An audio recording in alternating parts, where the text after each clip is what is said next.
Love is love. If you don't have to make a family by taking the traditional route.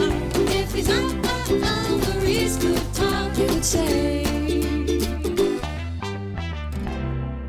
This episode is brought to you by J and E, E and J, co-hosts on the award-winning podcast, If These Ovaries Could Talk, the Queer Families Podcast. That's where you got to do the ITOCT-TQFP. boom, boom, boom, boom. Hey, Jay. If These Ovaries Could Talk, the Queer Families Podcast, TQFP. TQP. Wait. Anyway, Okay. all of you at home, get ready to say that. We should have like a competition at some point. Who can say it the fastest?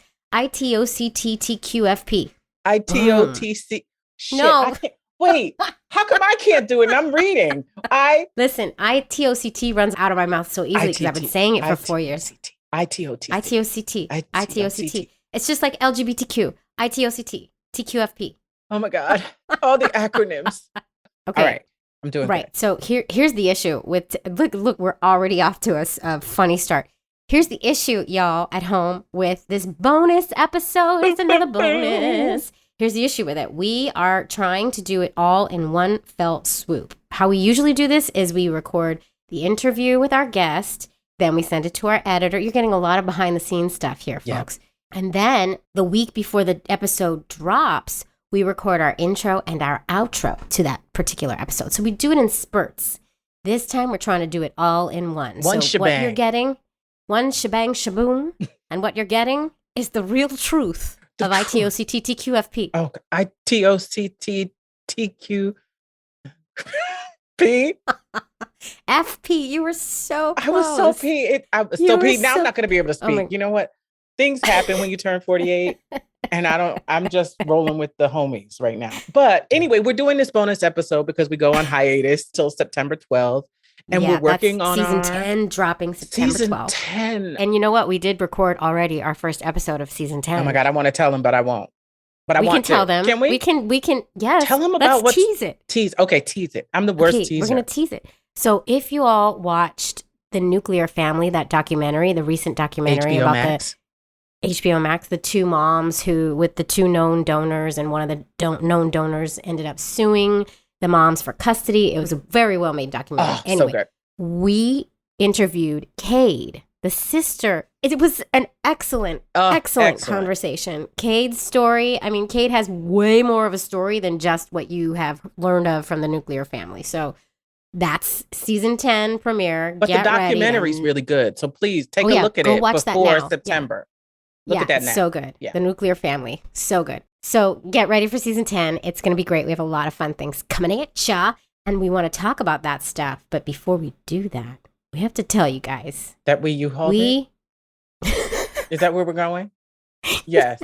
We U-Hauled it. And for all you dyed in the wool lesbians out there, we get a bad rap. First of all, I want to just say that we lesbians, and I'm still working on what the non-gender conforming way of saying lesbian is, if I'm still holding on to lesbian. But we tend to rapidly jump into our relationships, supposedly. Sure do. However, everybody does it, straight, not straight, all of them. We're not the only ones, but we get the rap. We get the rap for it. We really do. And the truth be told, it's fitting because I'm pretty sure, actually, I know both you and I, in our real relationships with our wives, did the exact same thing. Yeah. Am I right? Yes. And yes. I got to say, I did right doing it this time because I've U-Hauled before. But this U-Haul, I'm winning. Yeah. Yeah, you too. I think my U-Haul is winning too. How long did it take you to get married after? I know the answer, but this is for the audience. How long did it take you to get married after the U-Haul? 4 years. Oh. We took longer than you. Wow. We took longer than you. Well, we were old, though. But, yeah, you were older. Older. I said, but also, same-sex marriage was not legal. Not that that was a deterrent for us, because I think we always knew we were going to do it. And we had a lot of friends who had already done it, non-legally. Right. So actually, I don't think that was a deterrent at all. We decided, and then same-sex marriage was legalized, and then we got married that same year. Oh. This is actually my first quote-unquote marriage, because my ex, the person I call my ex-wife, we were in a civil union because that's all that Jersey had at the time. Mm-hmm. But we were also plaintiffs against the state of New Jersey to make marriage equality happen. So, and we won, right? We I won. know. Yep. You can find my little, Good my little job. family out there. So, old family, I don't know how to refer to it. Sometimes, Little like family. old family. So this is my It first. was sweet when you said little family. I pictured this little cute little picture of the three of you, It's like a with cute baby picture. It's out Taverico. there. I'm sure I've never seen Lambda it, but I legal. saw it in I'm my gonna find I the saw it picture. in my mind's eye. Anyway, the point is, we have U-hauled. So we have U-hauled in our real lives, and we unknowingly, not realizing what we were doing, literally fell into a U-haul of this here relationship, and we Yes. just made the realization, like, holy shit, we fucking U-hauled. Yep. What are we doing? And now we're, as you've heard while we're recording these bonus episodes for you, we are working out the kinks. So we're still in the process of understanding who the other person is and how we work, Yeah. because we totally fell for each other, right? In this podcast world. And now we have Mhm. to get to know. And I think we're getting to. I mean, I like you. We are. I think you're And cool. I like you too, E. Thanks. And we're getting to know each other in front of all of you. Right. And we're trying to figure out kind of, we're making changes to the show, much needed changes, which we've spoken about. But we're doing all of that in front of you. And we're trying to be just like upfront and honest about everything. And that's scary. Yeah. And it's also necessary. And I'm glad we're doing it. So that's happening. Okay. So let's play a little game. Oh, God. What's your favorite scared. part Oh, my God. of your new relationship?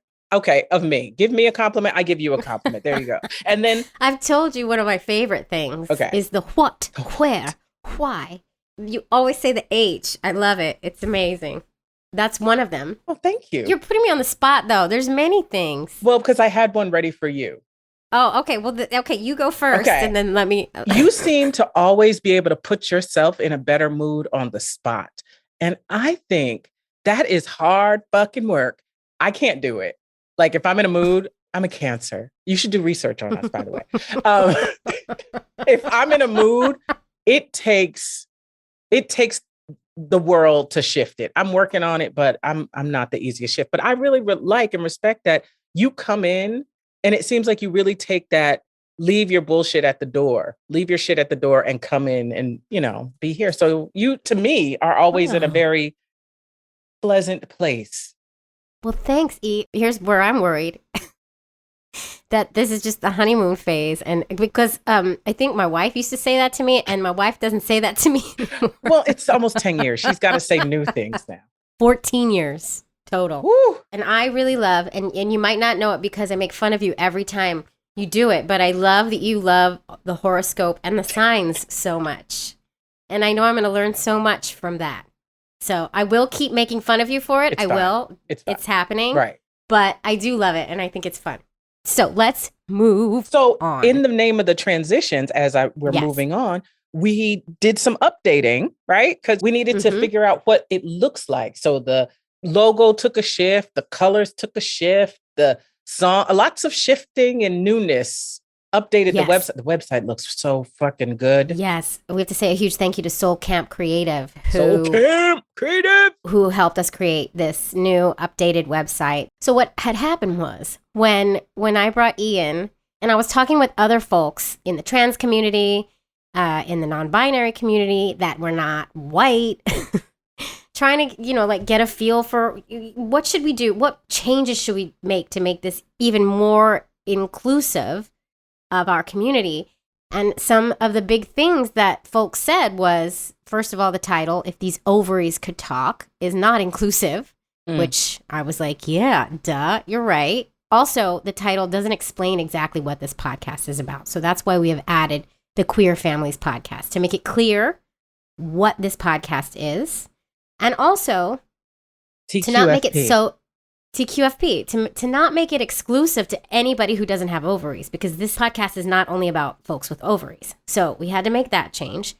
And then there was some comments on the color pink, how we use pink so predominantly, which is, historically a feminized color. Although I love the color pink. it is, however, I did some research on the color pink, Mhm, and the color pink is close to the color red. So the color pink is actually a very masculine color, We just Ooh. are dingbats sometime and we don't know, but pink, very masculine. Yes. Okay. Well, so we're keeping pink. We're not getting rid of the pink. We're splashing but it. we're splashing it now. We're adding more colors to this veritable rainbow of what our podcast is. You see what I did there? That was good. Yes. So it's taking the niche out of it and making it mainstream because our families are mainstream. Good googly muggly. We got Pete Buttigieg. Buttigieg. Fuck.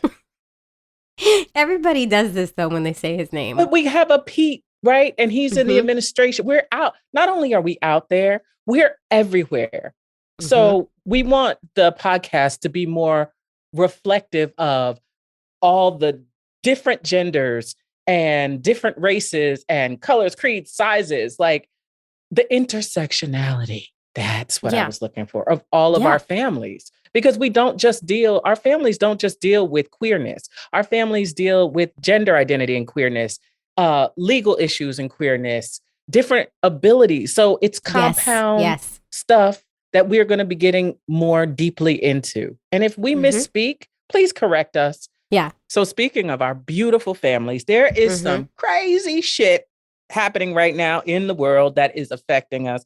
And we wanted to acknowledge that we are scared and worried, just as we're sure you are. And that's with this whole Roe v. Wade being overturned. And like, it fucking sucks. I'm so angry that reproductive bodies now don't have choices about reproduction. And I say reproductive bodies because you don't have to identify any kind of way to have a reproductive body. Yeah. And this shit is scary. And we know that we're not experts, so we are not here to give you any facts at all. It's all opinion. We bring the experts.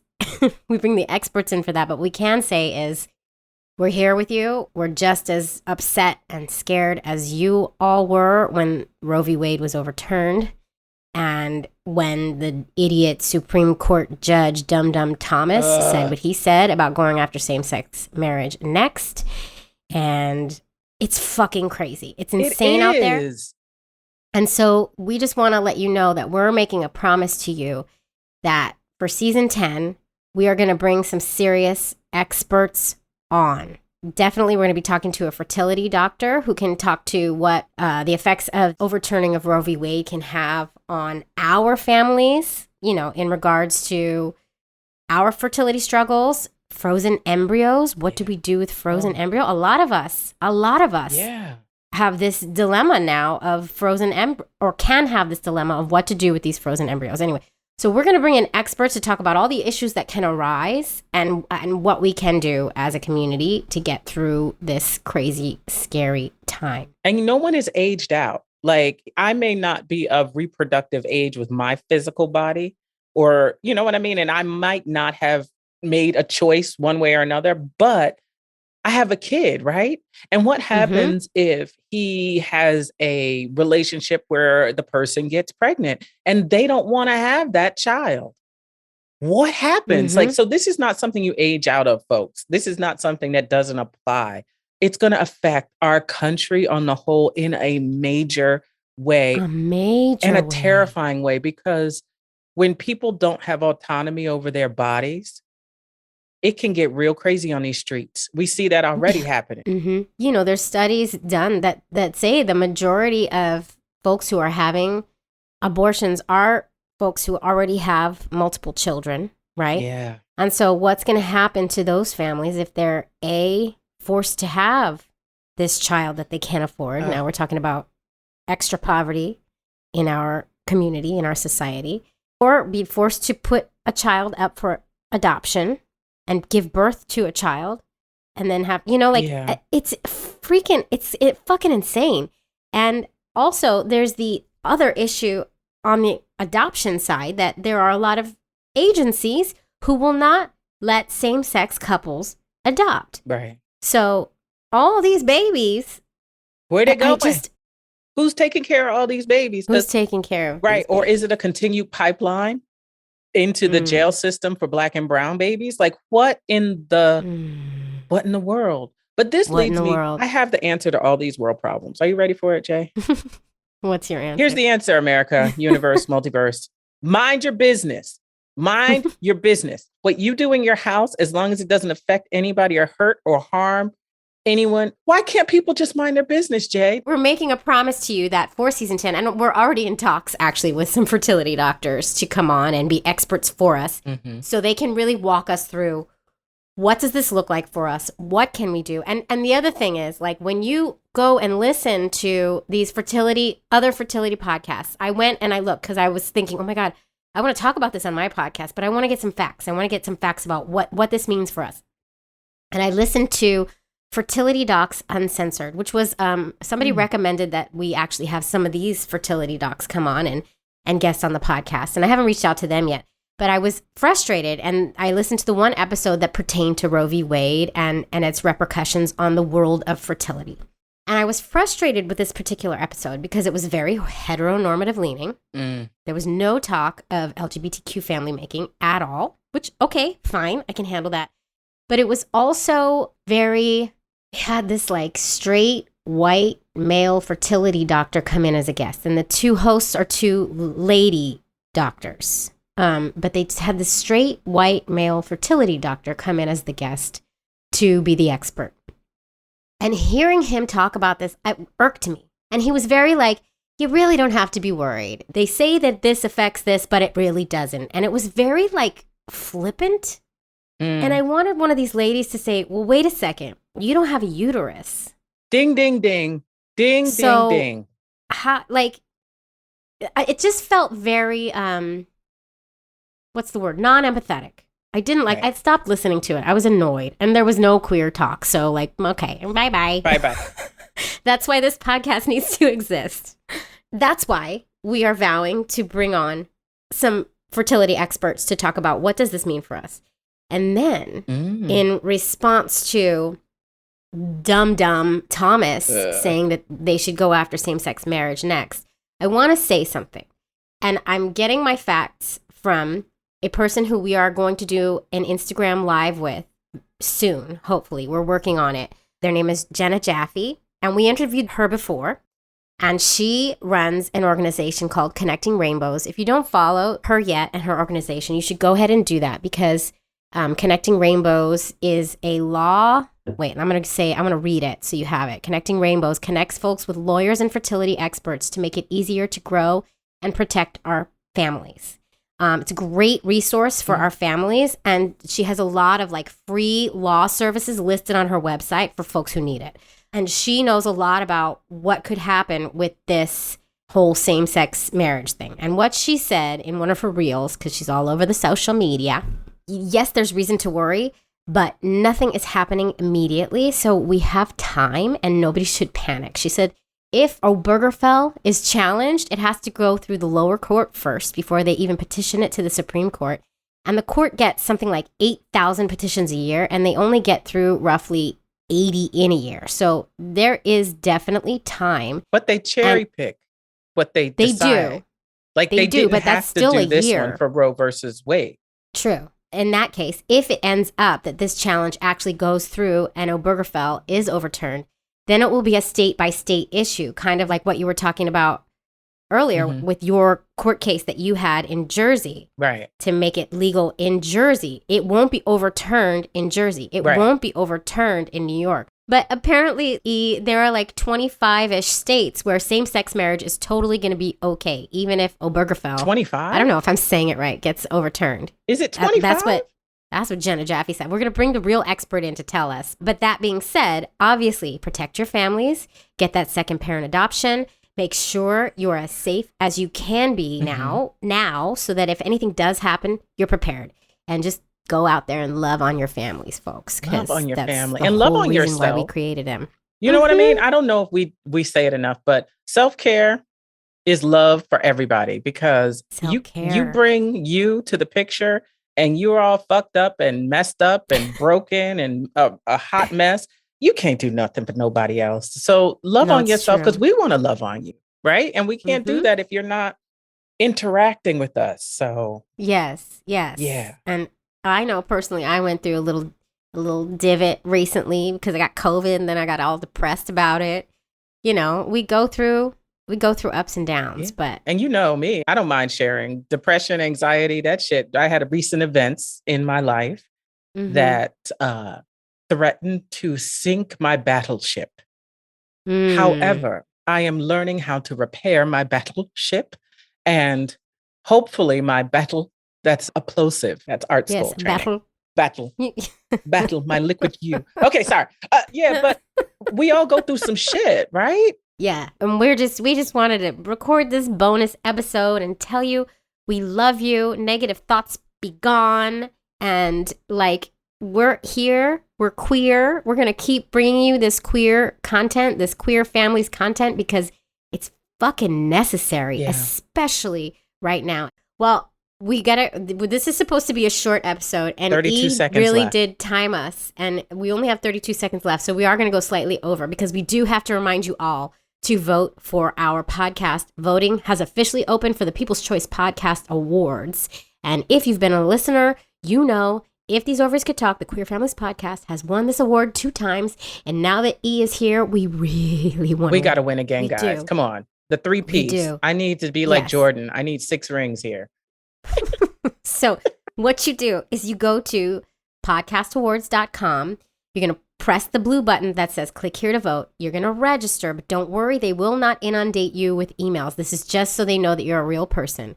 And while you're registering, make sure to click the box right below it that says, please consider me as one of the listeners that will be randomly selected to vote on the final slate in August. And that is important because 20% of the vote comes from the people, you, and we want you guys to be the voters. Yes. You're going to fill in the biggest podcast influencer with If These Ovaries Could Talk. And then you're going to vote for us in 2 categories, the Adam Curry People's Choice category and the LGBTQ Feast of Fools category. And that's it. And then you just click submit. And then we win. And you're done. Hopefully. And then we win. Oh, we have to say special shout outs to our newest Patreon can I say members. The name? I love this name. Yes. I love all pieces of this name. So cool. It is so cool. August T. Killjoy. Special thanks to you, August. That is a hardcore name. Yes. August T. Killjoy. Sounds like a novelist. August T. Killjoy. Hello, August T. Killjoy. And also Molly and Mary Richter. Cutie who pie sound names. like the happiest people in the world, right. Molly and Mary. Can you send a picture? I love you, Molly and Mary. Send us in a picture, Molly and Mary, because you made us smile very much. Oh man, you all, we have to thank you for helping us make this content. And we really couldn't do this without you. We really couldn't. But if you want to help us make this content, you can join our Patreon community and you can do just that. You're going to get bonus content at the gestational carrier level. You even get video episodes that are dropped a whole day early. So you are in the know before the rest of them. Who doesn't want that? You just head to patreon.com/ovariestalk to join. It's very simple. Yes, do that. It's really simple. Don't forget, we also have all that merchandise that you can get. ITOCT merch. TQFP. You can get t-shirts, mugs, notebooks, face masks, laptop cases. We have a bunch of designs for you. Just go to the store, pick your design, put it on whatever you want, stickers, whatever it is you want, and represent our queer families because every day is Pride. Am I right? That's the truth. It's at tpublic.com, If These Ovaries Could Talk, or go to our link in bio on our Instagram page and you get directly to the store. Absolutely. And see all of our designs. It's beautiful. And there's this amazing book. ITOCT book, and there was just IOTOCT. ITOCT. Yes, that's If These Ovaries Could Talk. It's a book. The things we learned about making LGBTQ family. We have long freaking titles. We got problems. But it's the intentional family planning. The book that you and Robin wrote is a really good book. Thank you. So they can read it to you on Audible or iTunes, or you could pick it up in your local retailers at Goodreads, or you can go to, Bezos' old company, Amazon. And don't be afraid to rate and review the book on Goodreads or Amazon. Well, it's so sad to leave you for a bit, but we will be back in September. We're hitting the floor running with season 10. Yes. And we are going hard with these stories. We're getting even deeper into all of the beautiful and amazing families that are out there in this world, in our community. Yeah. And it's going to be fucking beautiful. It is fucking beautiful. And I got to tell you, getting through the end of the season. I'm really happy to be here. It was a good choice you Thanks, E. choosing Me too. I think so. I think so. I think so too. And keep in touch with us on the social. Yeah, we're not going to go still way gonna be- over on the socials. You're still going to get No, drips and we're drops. still- you're not getting rid of us. No way. We're in your life now. And keep looking on the social for that Instagram live that's going to be coming up with Jenna Jaffe. Okay. Boom. Well, without further ado, I think it's time All right. to say adieu. Adieu. Eggs Ovaries. out. If these ovaries could talk, they would say, Eggs, ovaries out.